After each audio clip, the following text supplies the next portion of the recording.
Behind a floor-to-ceiling window in a penthouse gone cold, a stranger wakes up wearing someone else's scars and someone else's marriage, with exactly 72 hours left before it legally ends. The billionaire alpha downstairs still believes his forgotten omega husband will beg, cry, and cling to him one last time the way he always has. He has no idea the boy he ignored for 2 years is already gone, replaced by someone reading the prenup like a weapon and packing boxes like an exit strategy. Every drawer hides a loophole. Every silence hides a plan waiting to detonate.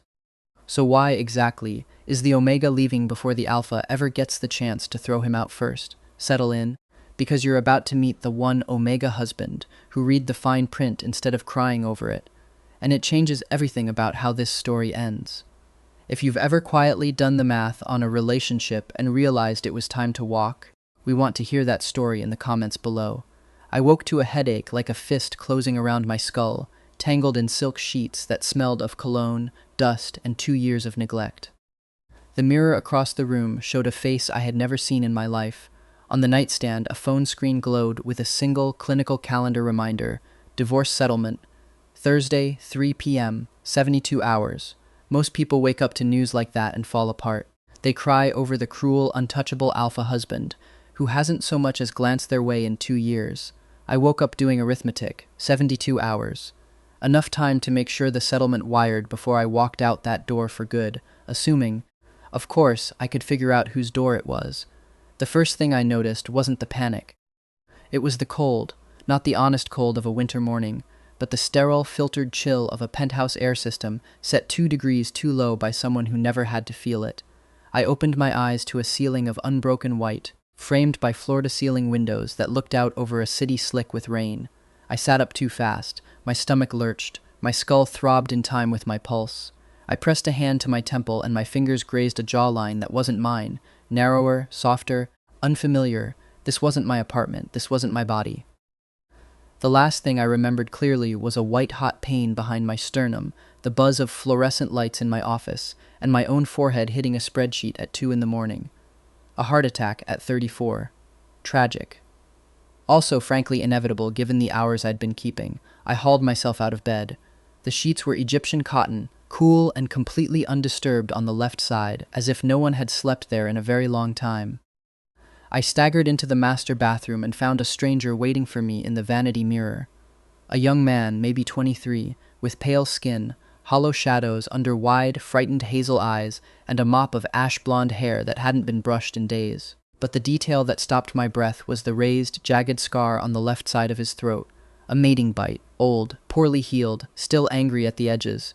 Memory hit me like a car crash, not mine, but suddenly, unmistakably present anyway. I gripped the marble sink and let someone else's whole life pour into my skull. Elliot Reyes. That was my name now.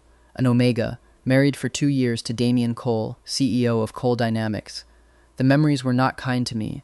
They tasted like salt and quiet desperation. The Elliot who used to live in this body had been a soft-hearted, naive kid who believed an arranged corporate marriage could still turn into love if he just tried hard enough, was patient enough, small enough. He cooked meals no one ate. He waited by the door for a man who rarely came home before midnight. He wore the clothes his alpha liked and suppressed his own scent so it wouldn't irritate him, and he swallowed 2 years of silence like a starving animal grateful for scraps it was never actually given. Damian despised him for it. To Damian, Elliot wasn't a husband. He was a line item, a piece of collateral in a marriage brokered to smooth over a corporate merger between the Reyes and Cole family holdings. I splashed cold water on my face. Even the water pressure in this apartment was obscene. I walked back out and found a thick manila envelope sitting on the kitchen island, in a kitchen that looked like a furniture showroom, an oven that had clearly never once been turned on. I slid a single sheet of paper free: dissolution of marriage. The meeting was set for Thursday, 3 p.m., 3 days from now. I read the header twice, the way I used to read the first line of an audit before deciding whether the rest of the file was worth my afternoon. The original Elliot had received these papers the day before, and, according to the memories flooding my head, had ended up sobbing on the hardwood floor, hyperventilating until his heart simply stopped. Whether from grief or a genuine aneurysm, I honestly couldn't say. Whatever the cause, it had emptied the driver's seat, and something, Me had been dropped into it without so much as an instruction manual. I looked at the divorce papers. Then I looked at the enormous, echoing, empty apartment around me. Okay, I said out loud. My voice came out softer than my old one, a little raspy from days of crying that weren't mine. Let's see what we're working with. I didn't feel despair. I felt exhaustion, thick and familiar, laced with irritation. I'd spent 15 years grinding through corporate America in my last life just to die before my retirement account even fully vested. I was not about to spend a second chance sobbing over a man I'd never met. I opened the cabinets, protein powder, espresso pods, a half-empty bottle of cheap whiskey the old Elliot had clearly used to drown 2 years of misery. I poured it down the sink. I needed an exit strategy. If Damian Cole wanted a divorce, fine, he could have one. But I had no intention of walking away with a garbage settlement while he kept a $3 billion empire intact. Somewhere in the back of my mind, a smaller, quieter thought kept surfacing, one I didn't much like examining too closely. I was, for all practical purposes, dead. My old apartment, my old coworkers, my old life of spreadsheets and instant coffee, and a cat I'd never gotten around to naming. All of it belonged to a man who no longer existed anywhere except inside this borrowed body. I hadn't gotten a say in dying. I hadn't gotten a say in whatever cosmic accident had dropped me into a 23-year-old Omega's life, with a failed marriage and a mating scar I didn't earn. But I could, at the very least, get a say in what happened next. That was the one number I intended to control completely. I spent the next 4 hours tearing the apartment apart, and in a locked desk drawer I found the prenuptial agreement. The legal language was dense, but in my last life I'd been a senior actuary. I ate contracts for breakfast, and this one was brutal. If the Alpha initiated the divorce, the Omega received a lump sum of $200,000 and signed an NDA. In this tax bracket, $200,000 was an insult. It was a severance package for a mid-level manager, not a spouse of 2 years. But buried in Section 4, Clause B, there was a loophole. The payout was contingent only on the Omega vacating the primary residence within 30 days and leaving the marital assets untouched. I grabbed a trash bag and started with the closet. Whatever came next, I decided, it was going to be built on numbers I trusted, not promises I didn't. Damian had filled Elliot's closet with racks of designer suits, Gucci, Prada, Tom Ford, none of which fit my current mood, but every single piece of which had resale value. I folded them neatly into a suitcase. I found a case of luxury watches Damian had handed Elliot for public appearances, the way you'd hand a prop to an actor before a scene, and those went into the bag too. If he wanted to fight me over a Rolex, he was welcome to try. My neck throbbed, the mating mark, apparently unhappy about the plan taking shape in my head. I walked back to the bathroom and opened the medicine cabinet, rows of small orange bottles, suppressants, scent blockers, anti-anxiety medication. The holy trinity of a miserable Omega's morning routine. I dry swallowed a painkiller and closed the cabinet. I caught my reflection again on the way out, and made myself actually look at it this time, instead of flinching past it the way I had that morning. Hazel eyes, ash blonde hair, a face that had cried more in 2 years than I'd cried in my entire previous life combined, according to the fragments of memory still settling into place like silt at the bottom of a glass. Whoever this Elliot had been, he deserved better than a marriage brokered over a shipping contract, and a man who couldn't be bothered to learn his coffee order. I wasn't going to spend my second chance being him. But I decided, standing there in a stranger's bathroom, that I could at least spend it making sure nobody used either of us, as collateral again. 3 days. I just had to survive 3 days without tipping off a billionaire that his soft, devoted, endlessly patient husband had been quietly replaced by a cynical accountant who cared about exactly one thing, the bottom line. Rain hammered the windows. By 8 that evening, I was sitting cross-legged on the living room floor, eating instant ramen out of a takeout container I'd ordered through a delivery app, dressed in gray sweatpants, and an oversized college t-shirt I dug out of the back of the closet. 4 cardboard boxes sat taped and stacked by the front door. The electronic lock beeped. I didn't stop chewing. I just watched the heavy mahogany door swing inward. Damian Cole walked in, and the memories genuinely hadn't done him justice. He was enormous, 6'4", built like a man who used to box competitively and had been poured into a bespoke navy suit against his better judgment. His dark hair was damp from the rain, pushed back carelessly. His jaw was square, rough with a day's stubble, and his eyes were a cold, startling slate gray. He didn't just walk into a room, he displaced the air in it. It wasn't only his size. It was the pheromones, a heavy, suffocating wave of ozone and crushed pine that rolled ahead of him, thick enough to taste. My new body reacted before I could stop it. Pulse spiking, a cold sweat breaking along my neck, the old mating scar burning in helpless recognition of its alpha. I forced myself to breathe through my mouth and stayed exactly where I was on the floor. Damien stopped in the entryway, shrugging out of his soaked overcoat without looking at me. He tossed his briefcase onto the console table hard enough to rattle it. "I forgot the Mercer file," he said. His voice was a low, resonant baritone, the kind that made floorboards hum, the voice of a man who gave orders and expected them obeyed before he'd even finished the sentence. He expected me to scramble. The old Elliot would have dropped his food, rushed to take his coat, and tearfully begged him to stay for dinner. I swallowed my noodles, wiped my mouth with a napkin, and pointed a chopstick down the hallway. "I think your assistant left a blue folder on the credenza in the study. Try there." Damien froze. He turned his head slowly, and his gray eyes finally landed on me. The sweatpants, the messy hair, the container of cheap ramen sitting on his imported Persian rug, and finally the 4 taped boxes stacked by the door. His nostrils flared as he tried to catch my scent, and found nothing. I'd scrubbed with unscented soap and doubled my blockers. I smelled like absolutely nothing at all. "What are those?" he asked, tipping his chin at the boxes. "Books, clothes." "A few things I don't want left behind," I said, taking another bite. Getting a head start. A muscle jumped beneath his ear. He crossed fully into the living room, his leather shoes silent on the rug, and towered over me, a dark, pressing storm of pheromones. "You received the papers," he said. "It wasn't a question. Yesterday. Confirmed already. Thursday afternoon, 3 o'clock, works fine for me. Your office or the lawyer's?"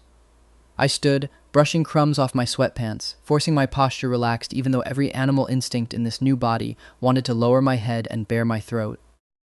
"My office," he said, after a long, strange pause, his brow furrowing as if he were searching my face for the catch. The tears, the screaming, the desperate bargaining he'd clearly braced for. "Davis will have the final documents ready to sign." "Great." I picked up my empty bowl and turned toward the kitchen. "I'll see you then, Elliot." I stopped, glancing back over my shoulder, one hand still resting on the doorframe. He was still standing in the middle of the room, looking, for the first time since he'd walked in, genuinely unsettled, a man reading from a script that had suddenly changed underneath him. "You're packing," he said, like the concept itself offended him. "That's generally what happens when you're being evicted," I said dryly, dumping the broth down the drain and rinsing the bowl. "Don't worry, I'm leaving the espresso machine. I am, however, taking the pods. You don't even drink them. You're not going to fight this." I leaned against the marble counter and studied him properly for the first time, a genuinely miserable man who'd spent 2 years looking at his own husband like a puzzle missing half its pieces. "Fight it with what, Damien?" My tone was flat. No anger. No grief. Just facts. Your lawyers are sharks. The prenup is airtight. I have $40 in my checking account and you're worth $3 billion. There's no fight here. You win. Congratulations. His eyes darkened. The scent of ozone sharpened, biting the back of my throat like static. He didn't like this at all. Not the apathy, not the missing tears. He'd wanted a clean break, and my indifference apparently landed like a dismissal. Alphas. I was learning fast, hated being dismissed. "You've been crying," he said, gaze dropping to the shadows under my eyes. "Rough night," I lied smoothly. "I'm over it. Get your folder, Damien." "You're dripping on the floor." He didn't move for a long 10 seconds, just watched me dismantle my own posture and tone with something close to disbelief. Then he turned on his heel, disappeared down the hall, and came back a minute later with a blue folder under his arm. He didn't look at me again as he grabbed his wet coat and let himself out. The lock clicked. I exhaled, my knees suddenly unsteady. The sheer biological effort of standing my ground against him had drained something out of me. My neck burned. I found a spray bottle of scent neutralizer in a drawer and misted the room until the last of the pine and ozone faded. Round one mine. The next morning I took the subway downtown. The old Elliot hadn't been allowed to work. Damien had cited security concerns, but it was control, plain and simple. Elliot had a credit card tied to Damien's accounts for necessities, and a small cash allowance for coffee and lunch. I'd already drained what remained from an ATM, About $600. I walked into a cramped, dusty office wedged between two glass towers. The brass plaque on the door read Sal Novak, attorney at law, not one of Damien's people. A completely different animal, the kind of lawyer who advertised on the side of a city bus. The receptionist was asleep at her desk. I rang the bell, and a man in a rumpled suit stuck his head out of the back office. Receding hairline, a coffee stain on his tie, the faint smell of stale cigarettes. "You got an appointment?" "I've got $500 in cash for an hour of your time," I said, laying the bills on the reception desk. He looked at the money, then at me. "Come on in." I sat in a cracked leather chair across from a desk buried in paper, pulled a photocopy of the prenup from my bag, and slid it across to him. Clause 4, Section B. Tell me if I'm reading this right. Novak put on his reading glasses and flipped through the pages, eyes scanning, and let out a low whistle. "Jesus, who'd you marry, the devil?" "Close enough," I muttered. "Standard predatory prenup," he said, tapping the page. 200 grand payout, but only if you don't contest the divorce, and you're out of the property inside 30 days. Fight it, and the payout drops to 0 while they drag you through court until you cave. "Look at the language around marital debt," I said, pointing. He leaned in, eyebrows climbing, sneaky bastards. Omega assumes 0 liability for marital debts incurred prior to the date of separation. "Sounds nice," I said, "except the date of separation is never actually defined in this document."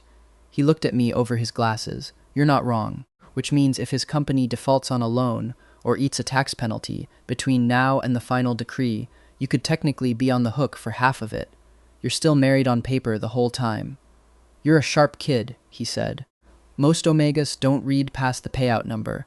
I used to work with numbers for a living," I said. "I need an addendum." "Bulletproof. I'll sign Thursday, but only if there's a clause severing my financial liability retroactively.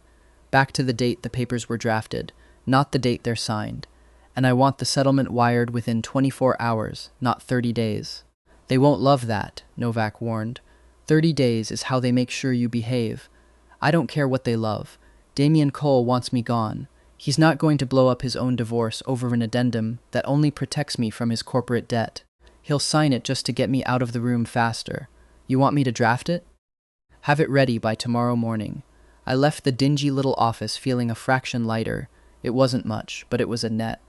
On the subway ride back, wedged between a man asleep against the window and a woman balancing 3 grocery bags, I ran the numbers again in my head, the way I used to run stress tests on a portfolio before a board meeting. Worst case, Damien's lawyers rejected the addendum outright, dragged the settlement through court, and I walked away with nothing but the boxes already sitting by my old front door. Best case, they signed it without blinking, because a man with $3 billion and a legal team on retainer wasn't going to notice, or care, that he'd just agreed to protect an ex-husband from his own future bankruptcy. I gave it 70-30 in my favor. Those were better odds than most of the audits I'd run in my old life, and I'd built a career on worse, 60 floors up, in a glass office with a panoramic view he wasn't looking at. Damien Cole sat at his desk staring at a blue folder, like it had personally wronged him. His assistant, Preston, a beta, ruthlessly efficient and permanently strung tight, knocked once and let himself in. "Mr. Cole." Legal confirmed the meeting for Thursday 3 o'clock. Everything's in order. Damien didn't look up. Did he call? "Who, sir?" "Elliot." "No, sir. Mr. Reyes hasn't contacted the office. He hasn't used his card either. The last charge was the day before yesterday, a grocery delivery." Damien leaned back, steepling his fingers, jaw tight. Something about last night had been wrong from the first second he'd walked through the door. Elliot hadn't cried. He hadn't begged. He hadn't looked at Damien with that doe-eyed, aching devotion that used to turn his stomach. He'd looked at Damien like he was a mildly annoying landlord come to check a leaky faucet, and the scent, or the total lack of it. Elliot's natural scent was supposed to be warm, vanilla, and toasted sugar, a smell Damien had always found cloying, almost sickly sweet. Last night the apartment had smelled like nothing at all. Rain, cheap noodles. A stranger who'd learned to hide from his own alpha. "Sir," Preston said carefully, "should I have legal prepare for a contest?" "No." Damien's eyes narrowed. He said he wouldn't fight it. "With respect, sir, Omegas in these situations often say one thing and do another. They get emotional." "He wasn't emotional," Damien said quietly, standing and walking to the window, looking down at the wet street 60 floors below, seeing Elliot in his oversized sweatpants, calmly eating ramen while his marriage burned down around him without so much as flinching. Thursday, 3 o'clock, in a glass conference room, high enough that the rain looked decorative instead of miserable. Damien's lawyer, a slick, silver-haired man named Whitfield, slid the settlement documents across the table with the practiced smile of someone about to lowball a grieving widow. "I'm afraid the terms are non-negotiable, Mr. Reyes," he said. "The $200,000 settlement is generous, provided you vacate the premises." "I already have," I said, and dropped a small silver keycard onto the mahogany table, where it clattered louder than I'd intended. "Moved my boxes into storage this morning." "The penthouse is entirely yours, Damien." His gray eyes dropped to the keycard, jaw ticking once. "As for the addendum," I continued, sliding 3 copies across the table, "it doesn't touch the payout amount. It simply severs my liability for any corporate or personal debt incurred by you or Coal Dynamics, retroactive to Monday, the day the papers were filed. It also requires the settlement be wired by close of business tomorrow." Whitfield picked it up, scanning the dense legal language Novak had drafted, his easy smile evaporating. He read it twice. "This is," he looked at Damien.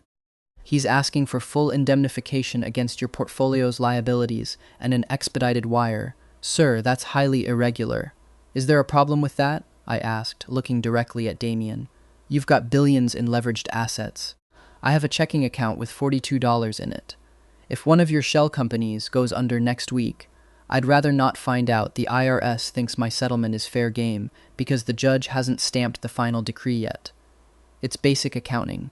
Silence settled over the room. The 2 junior lawyers exchanged nervous glances. Clearly they'd expected a weeping Omega, not someone discussing leveraged assets like a hostile takeover. Damien picked up the addendum, his hands dwarfing the paper, and read it without a word. The scent of ozone and pine bled into the room, thick and pressing, an alpha's instinctive response to being challenged. My pulse hammered, the old mating bite on my neck throbbing in warning. I dug my nails into my thigh, using the sharp point of pain to stay grounded. I'd stared down IRS auditors and corporate liquidators in my last life. An angry man who smelled like a pine forest wasn't going to make me flinch first. "You hired a lawyer," Damien said finally, voice low, threaded with something dangerous. "I hired a notary," I lied easily. "I read the prenup. The loophole about shared marital debt was glaring. I closed it." He set the paper down and looked at me. Really looked, the way you'd study a landscape that had rearranged itself overnight. The soft, naive boy who used to bake him muffins and cry at his feet was gone, replaced by something colder and infinitely harder to move. "Sign it," he told Whitfield, without breaking eye contact. "Sir, we typically require a 30-day holding period." I said sign it. Whitfield flinched and uncapped a heavy fountain pen, scrawling his signature. Damien took the pen next, his signature sharp and jagged beside it. They slid the final decree toward me. I didn't hesitate. I didn't need to read it. I already knew every word. I signed in 4 places, my hand steady, my face empty. "Done," I said, sliding my copy into my bag. "Wire transfer details are attached to the addendum. I expect the funds by 5 tomorrow." "Have a good life, Damien." I turned and walked out without looking back. If I had, I'd have seen the most powerful CEO in the city staring at an empty doorway, a strange, unfamiliar silence closing around his throat like a hand. The $200,000 cleared at 4:12 the following afternoon. I sat on a lumpy mattress in a 300-square-foot studio in the South Side, staring at my banking app on a phone with a cracked screen. Most people would celebrate a 6-figure balance. I just did the math. After taxes, it was closer to 140.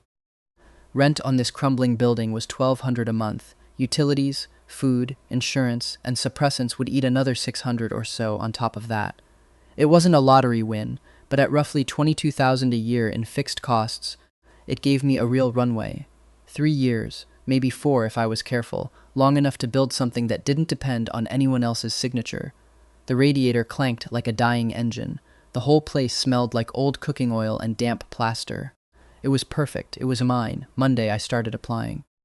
Elliot's old resume was a disaster. He dropped out of college at 19 to marry Damien. No real work history, just a high school diploma and a 2-year gap politely labeled homemaker. In the corporate world, that was close to a death sentence. Being visibly Omega made it worse. I sat through 6 interviews in 2 weeks. Same routine every time. I'd walk in wearing a cheap button-down, blockers doubled up, and the hiring manager, usually a beta or a low-tier alpha, would glance at my resume, then at the faint, jagged scar peeking over my collar.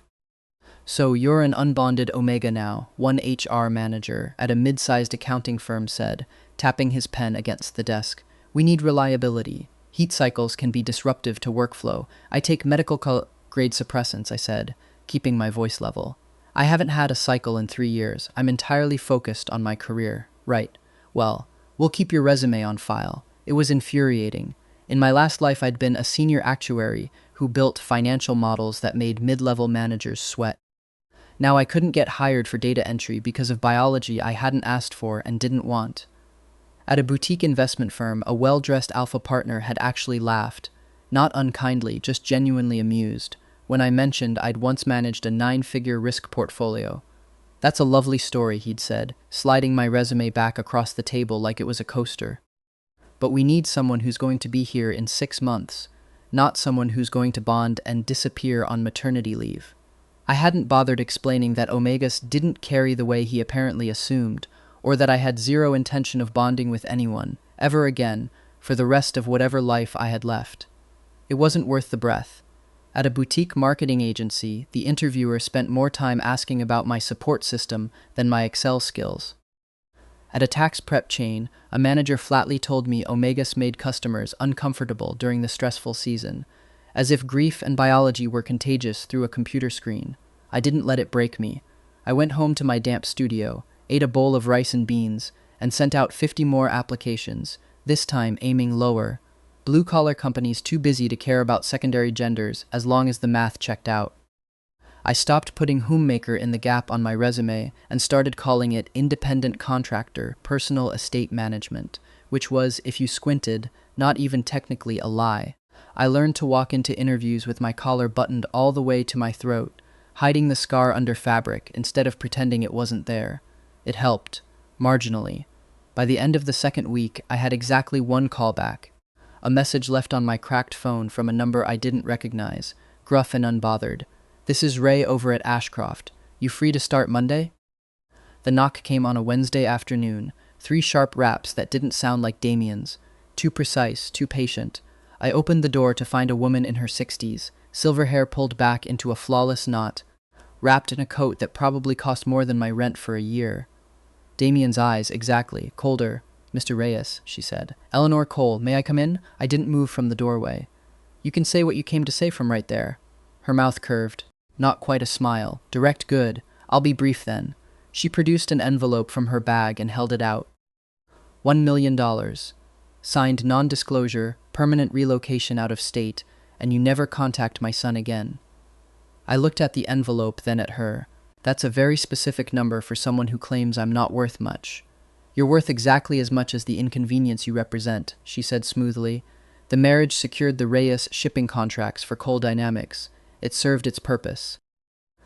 Damien doesn't need a husband distracting him from a board vote in 8 months, especially not one who's suddenly developed a spine and a habit of humiliating his lawyers in conference rooms. There it was, the real reason for the marriage in the first place, laid out plainly by the one person with no reason to lie about it. Not love, not even convenience, a shipping contract with a wedding ring stapled to it. Somewhere, underneath the numbers, I felt something for the boy whose body I now lived in, 2 years given away for a contract he never even got to read. "Tell your son," I said, "that I don't need his mother's money to disappear. I'm already gone.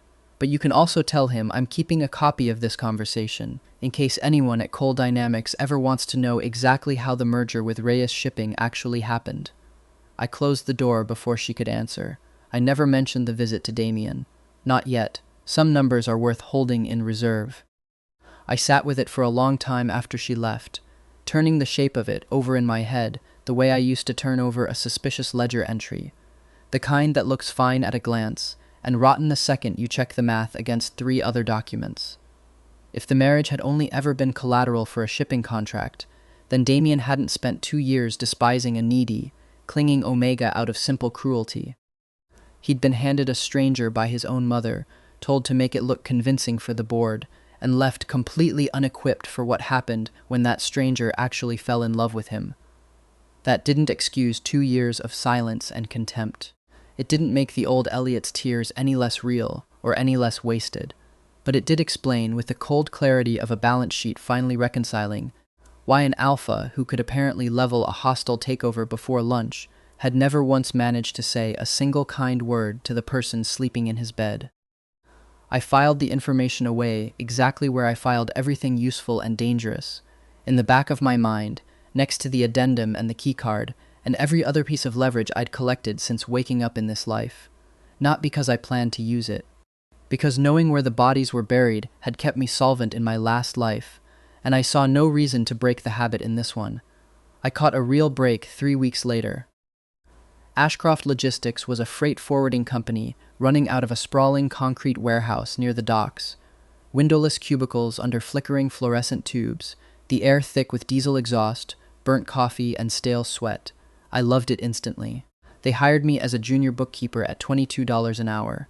The owner was a loud, red-faced beta named Ray Dunmore who cared about exactly one thing: invoices reconciled by Friday at 5. He didn't care about my mating scar. He didn't care about my blockers. He handed me a stack of manifests and pointed at a cubicle. "You any good at this?" he'd asked on my first day, not even looking up from the invoice he was squinting at. "I used to run risk models for a 9-figure portfolio," I said. He grunted. "Great. Can you reconcile a freight manifest without crying about it?" "Yes." "Then you're overqualified and I don't care. Cubicles over there." That was the entire interview. It remains to this day the single most respectful hiring conversation I've ever had in either lifetime. For 2 months, it was heaven. I built automated spreadsheet macros that turned Ray's entire reconciliation process into a 20-minute job. I spent the rest of my days listening to podcasts, drinking terrible breakroom coffee, and enjoying the sheer uncomplicated peace of being a nobody. Baggy sweaters, cheap slacks, thick glasses that made me look deeply boring, invisible, exactly what I wanted. Nobody at Ashcroft asked about my mating scar. Nobody offered condolences for a marriage they didn't know had ended, or side-eyed my collar, or asked delicately probing questions about my support system. A driver named Gus taught me how to back a delivery van into a loading dock without clipping the mirror. A dispatcher named Priya split her lunch with me twice a week without ever once mentioning that I always seemed to be eating alone. It was the first time in either of my 2 lives that I understood what it meant to be liked, for absolutely no reason at all, other than showing up and doing the job well. I hadn't realized how much I'd missed that until I had it again, until the second Tuesday in November. I was in the break room at 1 o'clock, waiting on a microwave to finish heating up leftover meatloaf, when the hair on the back of my neck stood up. A heavy, suffocating pressure rolled into the room, crushing the smell of diesel and stale coffee under something sharper, ozone and crushed pine. My lungs seized. The scar on my neck flared like a struck match. I turned as the break room door swung open. Damian Cole stepped inside, massive and completely out of place in a tailored midnight blue suit against cracked linoleum. Beside him, Ray was sweating through a frantic tour, gesturing at the loading docks. Damian wasn't listening. His eyes had found me the instant he crossed the threshold, and he stopped dead. I didn't drop my Tupperware. I just stood there while the microwave hummed behind me. "Mr. Cole," Ray stammered, noticing the sudden halt. "Something wrong?" "We can head to the loading docks." Damian ignored him entirely, closing the distance in 2 long strides. "Leave us," he said, and Ray fled without argument, pulling the door shut behind him. We were alone. The room was so thick with his scent I could barely breathe, but I kept my posture loose and leaned back against the counter, arms crossed. "Hello, Damian. Auditing the supply chain, or did you just get lost on your way to the bathroom?" He stepped closer, leaned in, nose brushing past my cheek, inhaling deeply, then pulled back, brow furrowed in frustration. "You smell like nothing again. Scent blockers. Company policy, nobody wants a suppressed omega competing with diesel fumes." "What do I owe the pleasure? You're working here."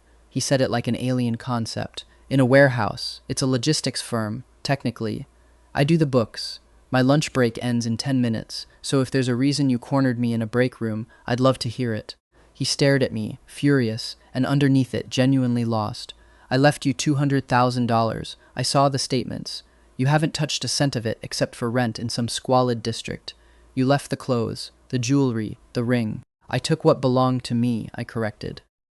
"None of this makes sense," he said, voice dropping. "You cried for 2 years. You begged me to stay home. You clung to me, and then you vanish and take a minimum wage job doing bookkeeping for a freight company. People change, Damien. The microwave beeped. I turned, pulled out my Tupperware, grabbed a plastic fork, and stepped around him toward the door. His hand shot out, fingers closing around my wrist. Not painful, but absolute, like an iron cuff. My heart hammered. My face stayed blank. Let go of my arm. "Who are you?" he breathed, searching my face for the boy he thought he'd married. "It's me," I said, cold and steady. "You just never bothered to look long enough to know the difference." "Let go, Damien. I have spreadsheets to run." For a long moment he stood frozen, caught between the instinct to dominate and the wall of my indifference. Slowly his fingers uncurled. I pushed through the door and left him standing alone in a room that smelled like cheap meatloaf and quiet defeat. The change of ownership happened on a rainy Wednesday morning, less than a week after the break room. I was at my desk running a depreciation schedule on the aging delivery fleet when the murmurs started. Ray hurried out of his office, sweating through his shirt, clapping his hands for attention. "Gather round, everyone. Quick meeting." I saved my file, took a sip of lukewarm coffee, and joined the crowd of 30 drivers, loaders, and office staff near the break room. "As of this morning," Ray announced, wiping his forehead with a crumpled handkerchief, "Ashcroft Logistics has been acquired. We're now a subsidiary of Coal Dynamics." A ripple of shock went through the room. Coal Dynamics was a titan. Buying a scrappy mid-tier freight forwarder made no financial sense at all. A great white shark developing a sudden, intense interest in a single minnow. I didn't gasp. I just stared at the concrete floor inside, deep and soul-weary. He'd spent millions of dollars buying an entire company just to get his hands on my personnel file. "Management stays in place," Ray continued, reading off his phone, "but there's a new corporate liaison overseeing the transition. He's here." The loading bay doors rolled open with a mechanical shriek. Damien walked in, flanked by 3 executives who might as well have been furniture. He commanded the cavernous space the second he crossed the threshold. Dark wool overcoat over a 3-piece suit, shoes immaculate against grease-stained concrete, the heavy scent of ozone and pine subduing every alpha and beta in the room. He didn't look at the trucks. He didn't look at Ray. He looked straight at me. "Everyone, back to work," he said quietly, the words somehow carrying over the entire warehouse. "Mr. Reyes, my temporary office now." Employees scattered like the lights had just flicked on. I walked past a dozen nervous, sidelong glances and into a cheap veneer office he'd apparently claimed for the afternoon. "You bought this company," I said flatly, closing the door behind me. "I set up an office for you on the 60th floor," he said, ignoring the accusation entirely. "Senior financial analyst, $220,000 a year. You start Monday. A golden cage." He wanted to wrap his money around me until I had no choice but to stay in his orbit, where he could keep watching, keep trying to solve me. "No," I said. He blinked, like the word simply didn't compute. "I'm offering you 6 times what you make here, and I'm declining." I pulled a folded paper from my bag and dropped it on the desk. "That's my 2 weeks' notice, effective immediately. I've got unused vacation that covers the rest." He stared at the paper like it might detonate. The scent of ozone spiked hard enough to sting my eyes, but I held my ground. "You can't," he growled. "Actually, the 13th Amendment says I can," I said dryly. "I don't work for you, Damien. I divorced you. I severed every financial tie I had to you. I have zero interest in playing your corporate games." "Elliot." He reached out, gripping my shoulder, the heat of his palm bleeding through my thin sweater. I looked down at his hand, then back up. "Take your hand off me, or I walk out of this office, straight to the local precinct, and file a harassment complaint. And I'll make sure every tabloid in this city gets a copy, printed on the front page. Billionaire CEO stalks ex-husband to the docks. Think about what that does to your stock price." He froze, searching my face for the bluff. He found nothing but steel. Slowly, his fingers released me.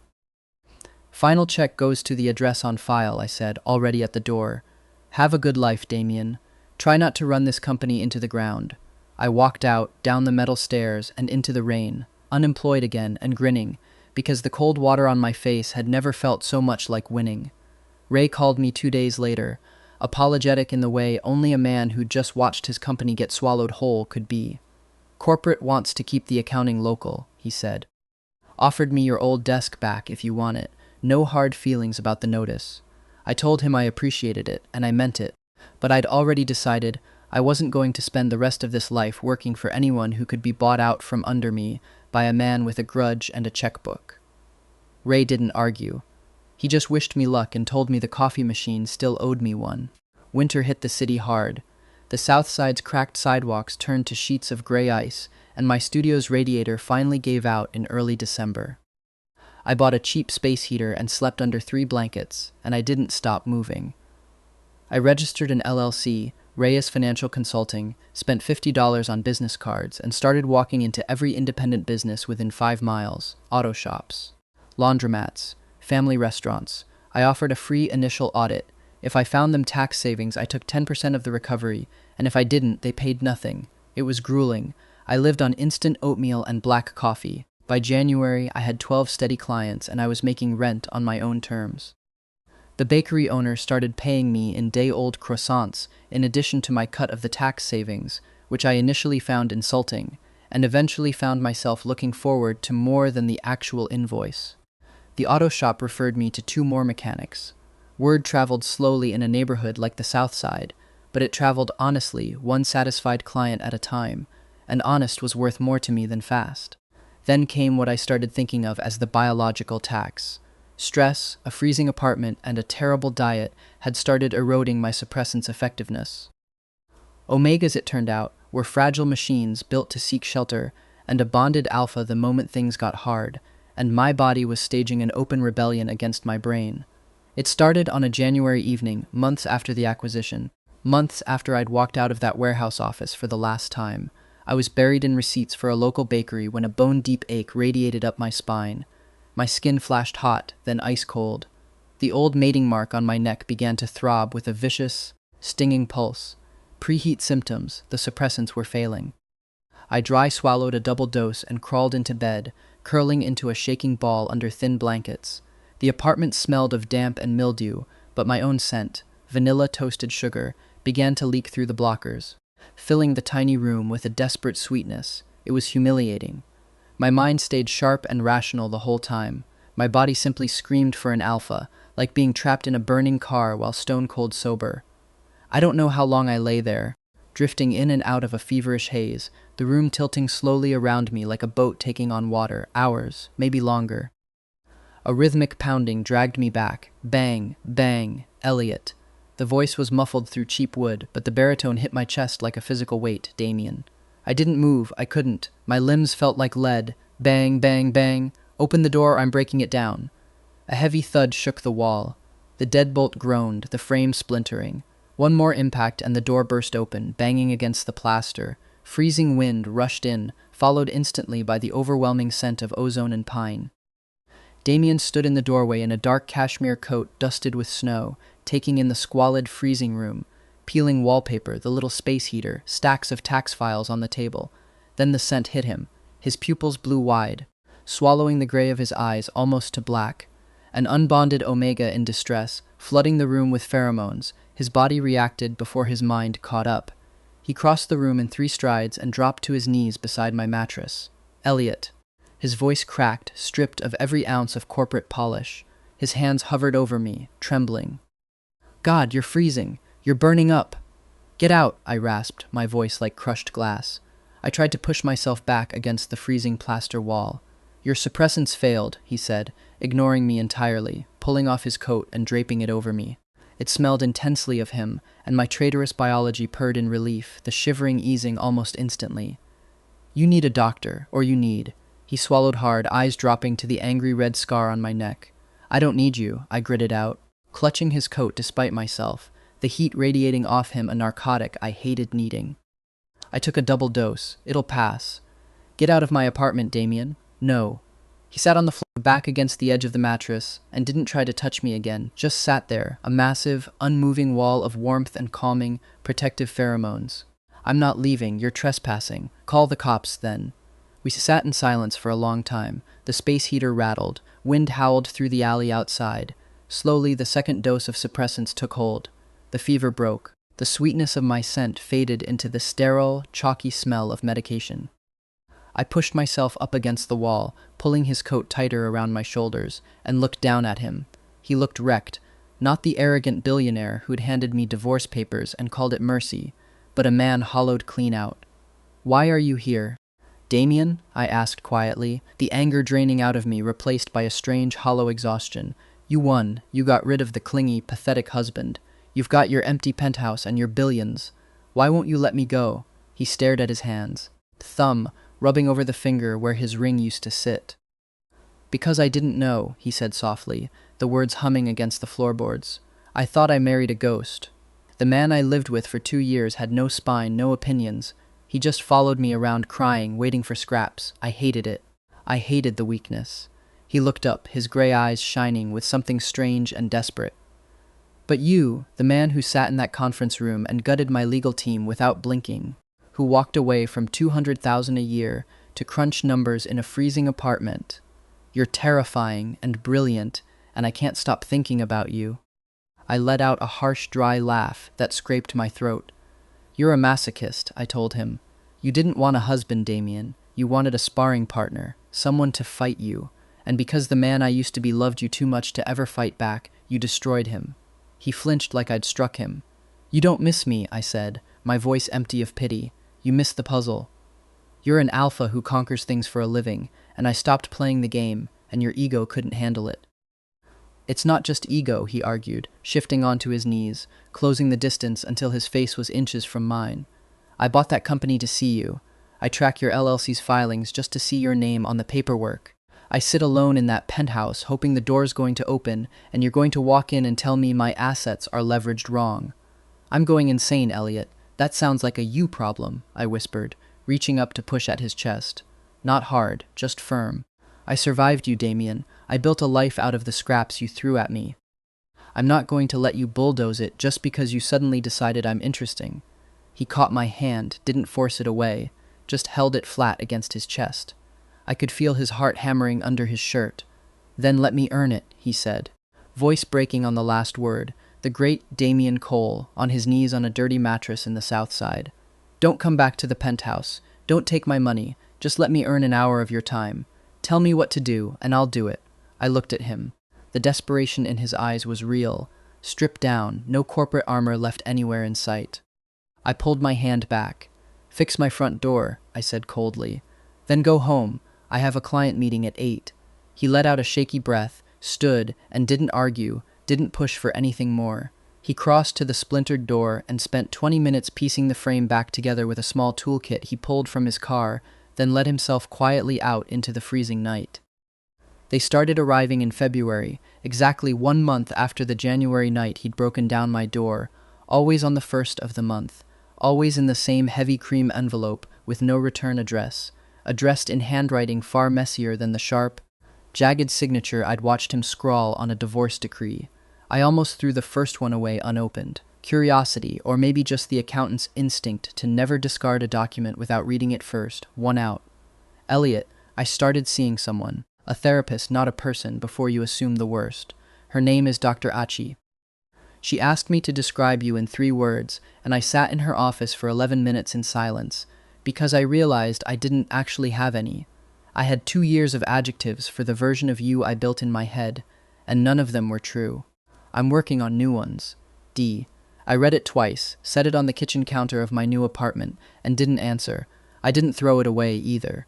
The letters kept coming. They never asked for anything. They never mentioned the divorce, or the penthouse, or the money sitting untouched in my old account. Some months they were a single paragraph. Once, in April, it was 4 sentences about a business trip to Singapore and a stray dog he'd fed outside his hotel for a week before someone from animal control finally caught it, and a closing line that read simply, "I don't know why I'm telling you this. I think it's because you're the only person I've ever wanted to tell things to and never had the courage to." In June, the letter mentioned Ashcroft, not by name, careful even in private correspondence. Just, "I bought a company to be near you and made it worse." Dr. Achibi calls this solving the wrong equation. I'm starting to understand what she means. In September, nearly a year now since I'd turned down the 60-story office and the 6-figure salary and walked out into the rain feeling lighter than air. The letter was short enough that I read it in 10 seconds and thought about it for the rest of the night. You were right. I wanted a sparring partner and called it a marriage. I'm sorry it took me 2 years and a divorce to say something that simple. I never wrote back. I told myself it was because I had nothing to say, which was, technically, a lie. I had plenty to say, most of it sharp enough to cut, and I was fairly certain that saying any of it out loud would have undone months of very carefully constructed distance. So I kept every letter in a shoebox at the bottom of my closet, filed by date, the way I filed everything, and I let him keep writing into a silence he had absolutely no way of knowing was actually being read, word for word, every single month. By the time the string of letters had stretched past half a year, I had stopped flinching at the sight of his handwriting on the envelope. That, more than anything else, should have told me where this was headed. A year is a long time in the financial world.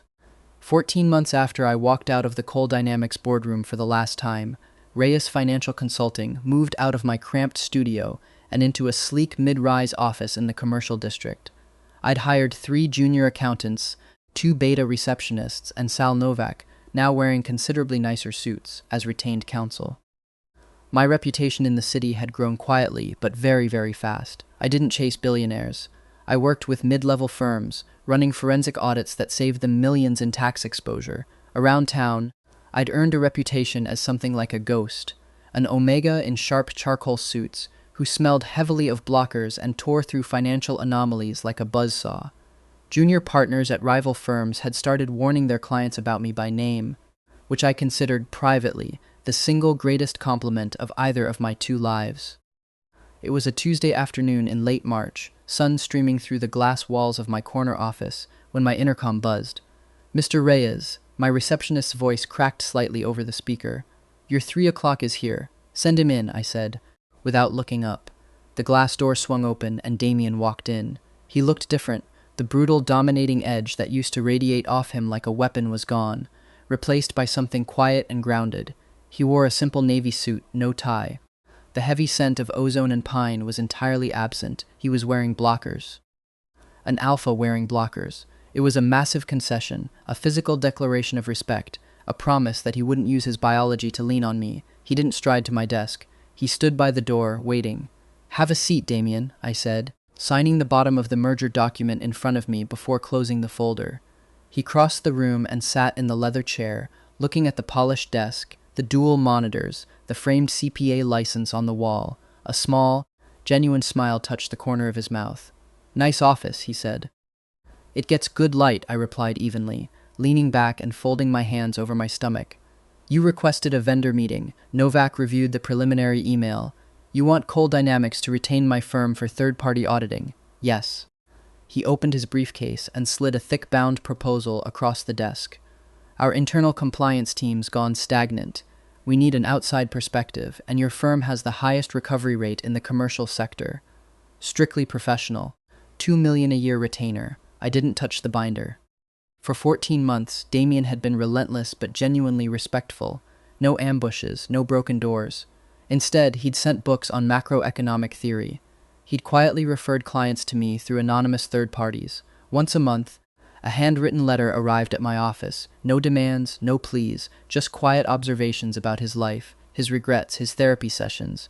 A billionaire alpha sitting on a couch, unpicking 2 years of a toxic need for control. It should have been almost funny. Instead, the results were sitting right in front of me. $2 million is a lot to pay for an excuse to see me once a quarter, I noted dryly. "It's a sound business investment," he countered smoothly.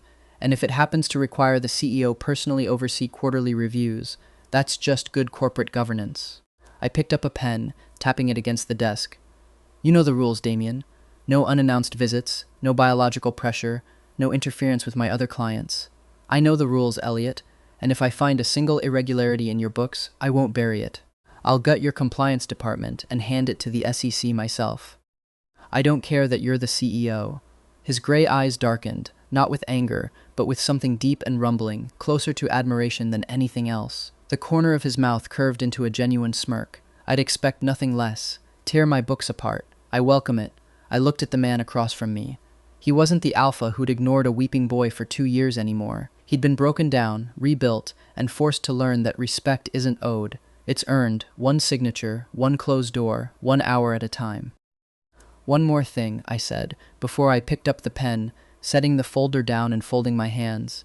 "Your mother came to see me. About 14 months ago, offered me $1 million to disappear and never mentioned that the marriage was collateral for a shipping contract. Something shifted behind his eyes. Not surprise, exactly. He set the binder down slowly. She told me she'd handled it, he said. I didn't ask what that meant. I should have. I didn't take the money, I said. I wasn't planning to bring it up at all. But you should know the kind of person who's been sitting on your board this whole time, telling you what's good for the company. I let that settle for a second. I'm not asking you to do anything about it. That's your family, not my audit. I just don't like unbalanced books. He nodded once, jaw tight, filing it away the same way I would have. Noted, he said. I'll look into it properly this time. Thank you for telling me, even though you didn't have to. I picked up the binder, flipped to the last page, and signed my name on the vendor agreement, sliding it back across the desk. Contract accepted, I said. First review starts next Monday. Novak will send onboarding packets to your people. He took the binder and stood, lingering a moment, taking in the tailored suit, the calm posture, the absolute control I now held over my own space. Are you free for dinner Friday? He asked quietly. Not a demand, a question. I checked my calendar and let the silence stretch, deliberate and unhurried, letting him feel the exact weight of my time. I'm free at 8, I said finally. I'll pick the restaurant. Don't be late. I won't be, he said softly, and turned to walk out of my office. I watched the door close behind him and felt none of the flutter of a fairy tale romance, none of the naive devotion of the boy whose body I'd inherited. What I felt was the solid, unshakable satisfaction of a man who'd looked at a rigged game, flipped the board, and made the house play by his rules for once. The mating mark on my neck was just a scar now. That night, after the office had emptied out and the cleaning crew had come and gone, I opened the bottom drawer of my desk and pulled out the shoebox of letters I'd brought over from the studio, still in order, still read down to the last word.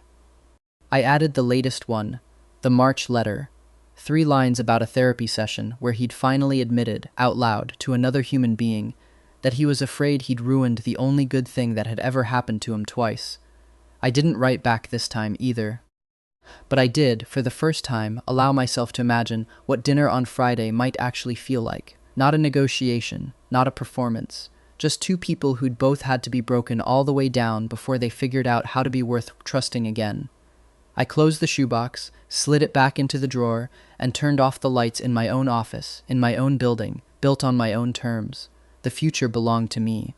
And, for the first time in 2 lifetimes, the bottom line was finally in the black. He was 7 minutes early, which I only knew because I was 7 minutes early too and caught him already standing outside the small Korean barbecue place I'd chosen. Deliberately unglamorous. Deliberately not the kind of restaurant that photographed well for a tabloid. He'd traded the navy suit for a plain charcoal sweater, and for the first time in 2 years of knowing this body's memories, I watched Damien Cole look genuinely nervous about something money couldn't fix. You picked a place with plastic tablecloths, he said, when I walked up, an odd, almost boyish note of surprise in his voice. I picked a place where nobody's going to sell a photo of us to a gossip column, I said. Also, the short rib here is better than anything on your penthouse's private chef's menu, and I intend to prove it. He almost smiled, the real kind, not the boardroom kind. I look forward to being wrong. We sat at a corner table, and for the first 10 minutes neither of us said much of anything. Just ordered too much meat and let the grill do the talking. It wasn't the fairy tale the old Elliot used to dream about, the kind with string quartets and a spotless kitchen no one ever cooked in. It was better, in the specific, unglamorous way that anything earned instead of given tends to be better than anything simply handed over. Outside, the city kept moving the way it always did, indifferent to the 2 of us and everything it had taken to get here. A divorce, a warehouse, a broken door, a shoebox full of unanswered letters, and one very long, very patient audit of a man who'd finally learned how to show his work. I read every letter, I told him, halfway through the second round of short rib, watching something in his shoulders finally, visibly loosen. Every single one. I know, he said quietly. I could tell, eventually. You stopped hating me in increments. I've gotten good at reading balance sheets. Yours took me the better part of a year to read properly. Don't get used to being solvent with me, I said. You're still on a trial period. Understood, he said. How long's the trial? Undetermined, I said. I'll let you know when the audit's finished. He huffed something that was almost a laugh, and for a moment he looked less like the most feared CEO in the city, and more like a man who'd genuinely forgotten how easy this, sitting across a table, being teased, being human, was supposed to feel. "For what it's worth," he said, "I know I don't get to skip to the part where you trust me again, just because I showed up with a proposal and a signature. I'm not trying to skip it." "Good," I said, "because I wasn't going to let you." I felt, for the first time since I'd woken up in a body that wasn't mine, married to a man I hadn't chosen, that the mating scar on my neck didn't feel like a scar at all anymore. It just felt like a line in a ledger, finally. Honestly, balanced. If this story hit somewhere real for you, tell us about it below. We genuinely read every single comment. Hit like and subscribe so we know to keep telling stories like this one, because honestly, your comments are the whole reason we keep making them.